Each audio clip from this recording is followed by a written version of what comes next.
மார்கழி மாதம் குருவாயூர் கோயிலுக்கு போனீங்கன்னா, அங்க கிருஷ்ண பரமாத்மாவுக்கு அவல் படைப்பாங்க. ஏன் அத படைக்கிறாங்க அப்படின்னு அங்க இருக்கிற ஒரு பெரியவர்ட்ட கேட்டேன். அவர் சொன்னாரு, கிருஷ்ண பரமாத்மாவுடைய நெருங்கிய நண்பர் குசேலர். சாந்தீபனி முனிவர்ன்னு சொல்லிட்டு ஒரு முனிவர்ட்ட 2 பேருமே பாடம் படிச்சாங்க. அதுக்கப்புறம் கிருஷ்ண பரமாத்மா வந்து அரசராகுறாரு.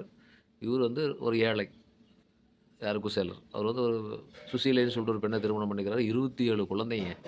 இந்த காலத்தில வந்து 2 குழந்தைகள வச்சுட்டே எவ்வளோ சிரமமா இருக்கு. 27 குழந்தைகளுக்கு சாப்பாடு போடணும், துணி வாங்கி தரணும், படிக்க வைக்கணும்.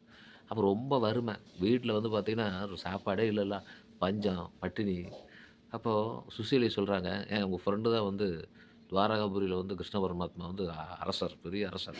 அவர்ட்ட போய் ஹெல்ப் கேளுங்க, உதவி கேட்டு வாங்க" அப்படின்னா, இவரு தயங்குறாரு ஃபர்ஸ்ட்டு. நண்பன்ட்ட போய் உதவி கேட்கறதா. ஏன்னா 3வது மனுஷன்ட்ட கேட்டு உதவி இல்லைன்னா கூட நம்ம கம்முனு விட்டுறலாம். நண்பன் இல்லைன்ட்டா நட்பு முறிஞ்சு போயிரும். அப்ப நண்பர்ட்ட கேட்கறதா அப்படின்னு யோசிச்சாரு. சரி வேற வழியே இல்ல போய் கேட்டுறலாம் அப்படின்னு சொல்லிட்டு கிளம்புறாரு. போறப்ப வெறும் கையோட போ முடியுமா?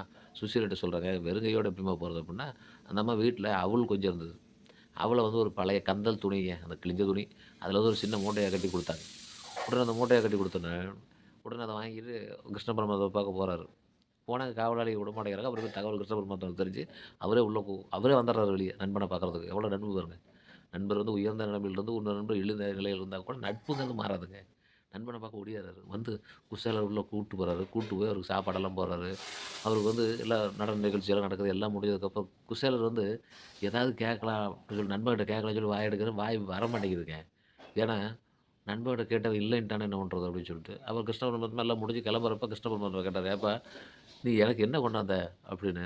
அவர் மறைக்கிறாரு அந்த அவல் மூட்டைய. ஏன்னா அவலு நல்ல லக்ஸூரியஸா இருந்ததுன்னா காட்டலாம். அது ஒரு பழைய கந்தல் துணியில அவல் இருக்குது. அப்போ அத கிருஷ்ண பரமாத்மா பார்த்துக்கிறாரு. ஏன்னா அவர் கடவுள் இல்லையா?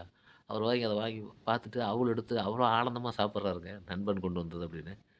அப்போ அந்த அவர் அங்க சாப்பிட்டு முடிக்கிறப்ப, இங்க இவருடைய ஏழையான வீடு, குடிசை வீடு பெரிய பங்களாவா மாறிருது.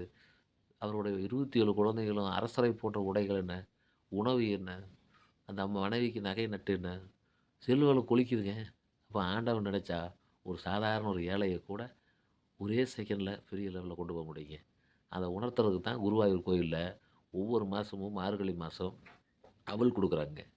அப்போ இது ஒரு புராண நிகழ்ச்சி மாரி தெரியலாம். ஆனா, இது நமக்கு எதுக்கு சொல்றாங்க அப்டின்னா, ஒரு இறைவனை நம்புகின்ற பொழுது முழு மனதோட நம்புனோம்னா, இறைவன் நமக்கு கண்டிப்பா உதவி செய்வாங்க.